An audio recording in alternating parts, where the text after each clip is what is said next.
गरीब भाई की अमीर बहन। किशोर और पिद्दी दो भाई बहन थे। पिद्दी बहुत खर्चीले स्वभाव की थी। वो जितना कमाती अपने ऐशो आराम में पैसे उड़ा दिया करती। लेकिन किशोर समझदार था, घर को साथ लेकर चलना जानता था। अपनी बहन के जितना कमाता तो नहीं था, लेकिन फिर भी वो किसी तरह घर का खर्च चला लेता था। एक दिन पिद्दी किशोर से कहती है, किशोर, तुम थोड़ा ज्यादा क्यों नहीं कमाते? मेरे दोस्त रोज मेरा मजाक उड़ाते हैं। अरे बहन, मैं कोशिश तो कर रहा हूँ। अच्छा सुनो, अगले महीने रक्षाबंधन है, मुझे सोने का हार चाहिए, इससे कम कुछ भी ना लूंगी। अरे दिला दूंगा बहन। किशोर को पूरी रात नींद नहीं आती।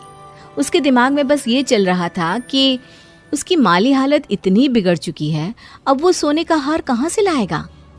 अगले दिन किशोर सुबह सुबह घर से ये बोलकर निकल गया कि पिद्दी, मैं गांव से बाहर जा रहा हूँ, कुछ दिन घर नहीं आऊंगा।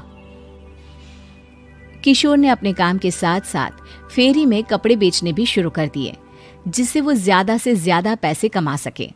रात में वो एक बिल्डिंग की चौकीदारी भी करने लगा। अपने काम से थोड़ा बहुत समय निकालकर बस कुछ घंटे की नींद ले पाता था। और कब वो कुछ दिन एक महीने में बदल गए और रक्षाबंधन भी आ गया, पता ही नहीं चला। लेकिन किशोर अभी तक घर वापस नहीं लौटा। जहां वो काम करता था, पिद्दी के नाम का गुल्लक रखा हुआ था।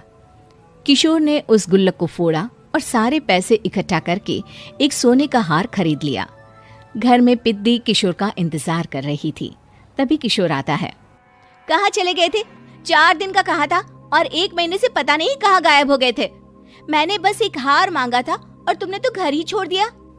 अरे मुझे थोड़ा काम मिल गया था। कुछ नहीं, सब समझती हूँ, बहाने थे तुम्हारे। अपनी बहन के लिए इतना भी नहीं कर सकते, कैसे भाई हो? चलो यहाँ बैठो, राखी बांधती हूँ। पिद्दी ने किशोर को राखी बांधी। वैसे ही किशोर ने अपनी बहन के हाथ में सोने का हार रख दिया। उसकी खुशी का कोई ठिकाना नहीं था। वो मिठाई खिलाए बिना ही नेकलेस लेकर चली गई और शीशे के सामने अपने गले में हार रखकर देखने लगी। किशोर ने लड्डू उठाया और खुद ही खा लिया। ऐसे कई साल गुजर गए। एक दिन पिद्दी की नौकरी छूट गई। अब वो पूरी तरह किशोर पर डिपेंड हो गई थी। आए दिन किशोर को अपने महंगे महंगे शौक गिनाकर उससे पैसे मांगा करती थी।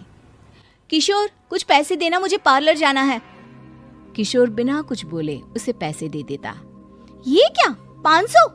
अरे इतने में तो मुझे पार्लर में एंट्री मिलेगी बस। अच्छा, देता हूँ ना ज्यादा। अरे कैसे भाई हो,